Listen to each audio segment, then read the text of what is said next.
I can't make a dramatic entrance, even though it would be good or not. Who cares? Today, we are on episode 2 of HorrorVision. So, it's time for me to actually go back to my Halloween childhood. Yep, before some of you kids were born, I was born in 1999, so I grew up pretty much in the year 2000. So, what were there in the 2000s that were pretty much, well, accessible today? So that's why I'm going to one channel that actually spawned my childhood in the first place.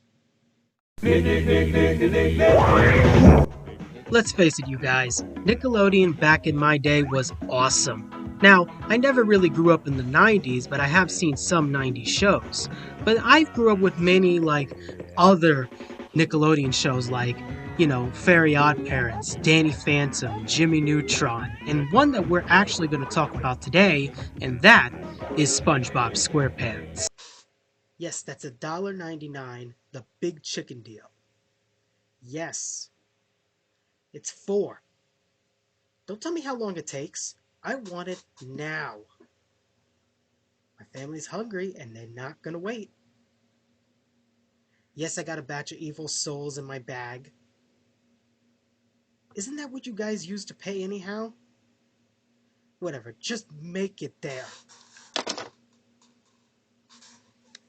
Just getting a big chicken deal for the family. But anyhow, SpongeBob has become my childhood for a very, very long time. Do I like the seasons now? It's debated. No. No, just no. I don't like the early seasons, especially after the passing of the creator Steven Hillenburg. I do not like the seasons at all. I do not like the spin-offs. So the Patrick Star Show, Camp Coral, they all are terrible. But I still like the early seasons of SpongeBob, and there are times I'll go back to it. But the one we're actually going to be looking at now is actually the very first Halloween episode of SpongeBob.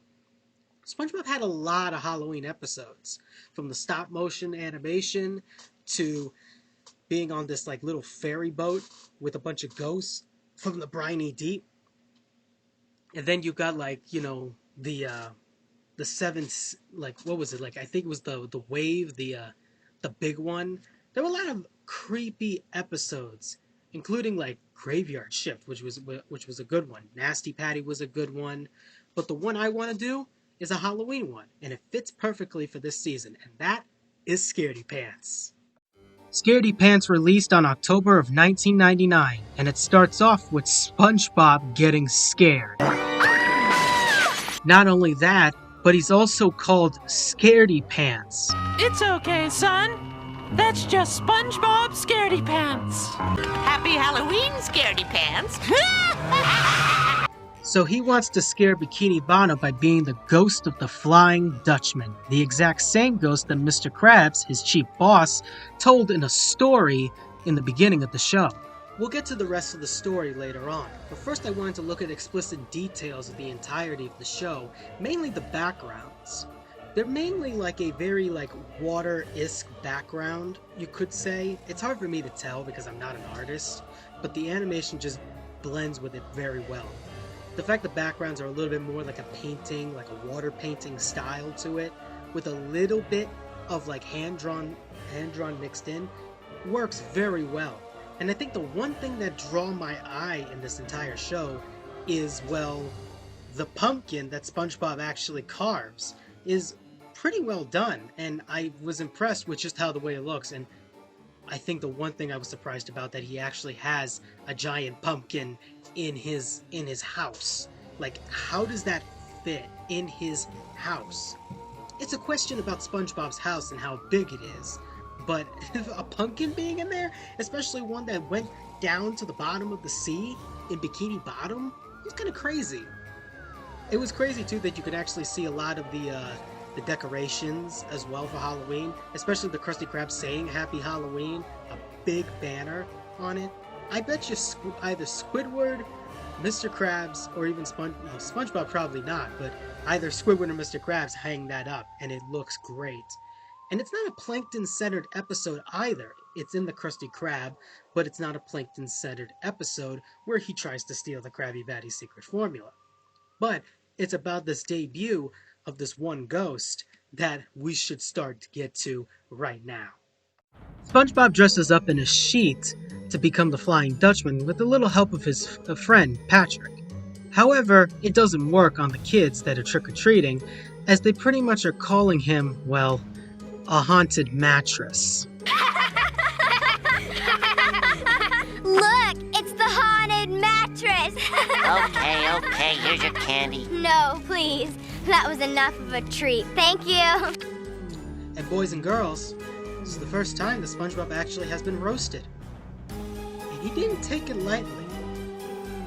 After Patrick aggressively shaves SpongeBob's head, he finally gets the actual round head that he wanted as a ghost, and now he starts scaring up the town.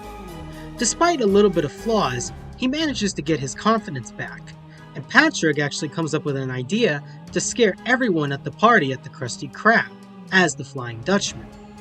And it never disappoints. They actually got scared, they killed the lights, and terrifying everyone. Even the look SpongeBob has actually doesn't look too bad to be scary. But after a little hiccup with the jellyfish, Patrick gets zapped by it, and, well, you could say chaos ensues, with SpongeBob going up and down the rope and swinging around.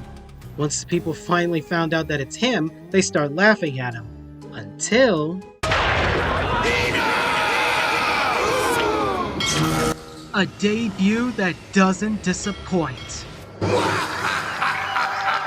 Seriously, this has got to be the best looking of the Flying Dutchman to date. His past other ones didn't look as great as this. He's glowing very perfectly with the lighting and the darkness, and he actually is a really scary character. His motive is basically to steal the souls of Bikini Bottom, because every year they dress just like him, making his name a laughingstock.